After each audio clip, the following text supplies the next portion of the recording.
Friends, welcome to our channel. நீங்கள் நம்ம சேனலில் ரொம்பவே சூப்பரான மசாலா பரோட்டா எப்படி செய்யலான்னு பார்க்கலாம். அதுக்கு முன்னாடி நம்மளோட சேனலை ஃபஸ்ட் டைம் பார்க்குறவங்க கீழே உள்ள சப்ஸ்கிரைப் பட்டனை கிளிக் பண்ணிக்கோங்க. பக்கத்தில் உள்ள பெல் ஐக்கானையும் கிளிக் பண்ணிக்கோங்க. வாங்க வீடியோக்குள்ளே போகலாம்.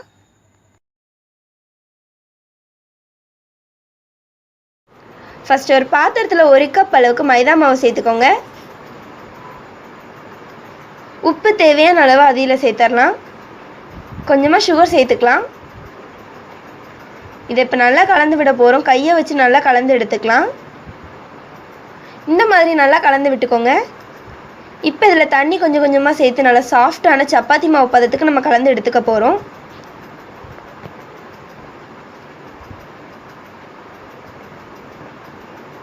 பாருங்கள் ஃப்ரெண்ட்ஸ், நல்லா சாஃப்டான சப்பாத்தி மாவு பதத்துக்கு நம்ம கலந்து எடுத்தாச்சு. இப்போ இதுக்கு மேலே கொஞ்சமாக எண்ணெய் சேர்த்துக்கலாம்.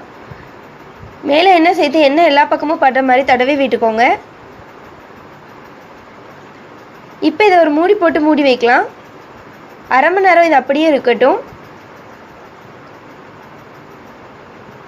அரை மணி நேரம் ஆயிடுச்சு. ஓப்பன் பண்ணி பார்க்கலாம். பாருங்கள் ஃப்ரெண்ட்ஸ், நம்மளோட மாவு நல்லா சாஃப்டாக கிடச்சிருக்கு. இப்போ இதை ஒரு மட்டும் நல்லா கலந்து விட்டுட்டு நம்ம ஒரு மீடியம் சைஸ் பாலை உருட்டி எடுத்துக்க போகிறோம்.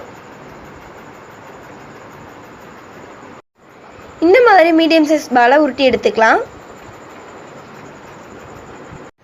மசாலா பரோட்டாக்கு நம்ம மசாலா ரெடி பண்ணிடலாம். அதுக்கு ஒரு பாத்திரத்தில் 1 ஸ்பூன் அளவுக்கு சில்லி பவுடர் சேர்த்துக்கோங்க. 1/4 ஸ்பூன் அளவுக்கு மஞ்சள் தூள், 1/2 ஸ்பூன் மல்லித்தூள், 1/2 ஸ்பூன் கரம் மசாலா, உப்பு தேவையான அளவு அதையும் இதில் சேர்த்துக்கலாம். இப்போ இதை நல்லா கலந்து விட போகிறோம். இந்த மாதிரி நல்லா மிக்ஸ் பண்ணிக்கோங்க. அவ்வளோதான், நம்மளோட மசாலா தூள் சூப்பராக ரெடி ஆயிடுச்சு. இப்போ நம்ம மாவை விரித்து விடலாம். நம்ம ரெடி பண்ணி வச்சுருக்க மாவு மேலே கொஞ்சமாக மைதா மாவு சேர்த்து இப்போ இது நல்லா பெருசாக நம்ம விரித்து எடுத்துக்க போகிறோம்.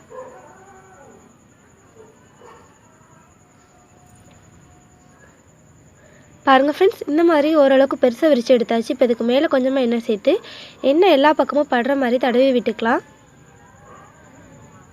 எண்ணெய் எல்லா பக்கமும் படுற மாதிரி தடவி விட்டாச்சு. இப்போ இதுக்கு மேலே நம்ம ரெடி பண்ணி வச்சுருக்க மசாலா தூளை சேர்த்துக்க போகிறோம். இந்த மாதிரி ஃபுல்லாக அப்ளை பண்ணிக்கோங்க. இப்போ இதுக்கு மேலே குட்டி குட்டியாக கட் பண்ணால் மல்லித்தலை சேர்த்துக்கலாம். இப்போ இதை நம்ம மடித்து விட போகிறோம். இந்த மாதிரி மடித்து எடுத்துக்கலாம். ஒன் சைடு உள்ளே வச்சு இந்த மாதிரி நம்ம மடித்து எடுத்துக்க போகிறோம்.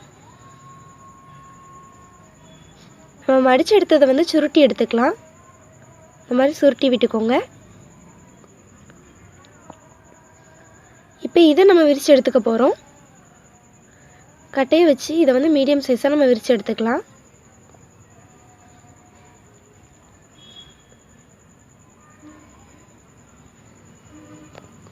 பாருங்கள் ஃப்ரெண்ட்ஸ், இந்த மாதிரி நம்ம விரித்து எடுத்தாச்சு. இப்போ இதை கல்லில் சேர்த்துடலாம். ஸ்டவ்வில் தோசைக்கல் வச்சுக்கோங்க. தோசைக்கல் நல்லா சூடாகட்டும். தோசைக்கல் நல்லா சூடாகிடுச்சு. மேலே நம்ம ரெடி பண்ணி வச்சுருக்க பரோட்டா சேர்த்துக்கலாம். இதுக்கு மேலே கொஞ்சமாக எண்ணெய் சேர்த்துக்கோங்க. ஸ்டவ்வை லோ ஃப்ளேமில் வச்சு இது நல்லா வேக வச்சு எடுத்துக்க போகிறோம். இப்போ இதை ஒன் சைடு திருப்பி போடலாம். பாருங்கள் ஃப்ரெண்ட்ஸ், சூப்பராக ரெடி ஆகிருக்கு. இதே மாதிரி அந்த சைடு சூப்பராக ரெடியாகி வரட்டும். 2 சைடுமே சூப்பராக ரெடி ஆயிடுச்சு. இப்போ இதை எடுத்து வெளியே வைக்கலாம். இதே மாதிரி எல்லாமே ரெடி பண்ணி எடுத்துக்கலாம். இப்போ நம்ம ரெடி பண்ணி வச்சுருக்க பரோட்டா தட்டி எடுத்துக்க போகிறோம். கையை வச்சு இந்த மாதிரி தட்டி விட்டுக்கலாம்.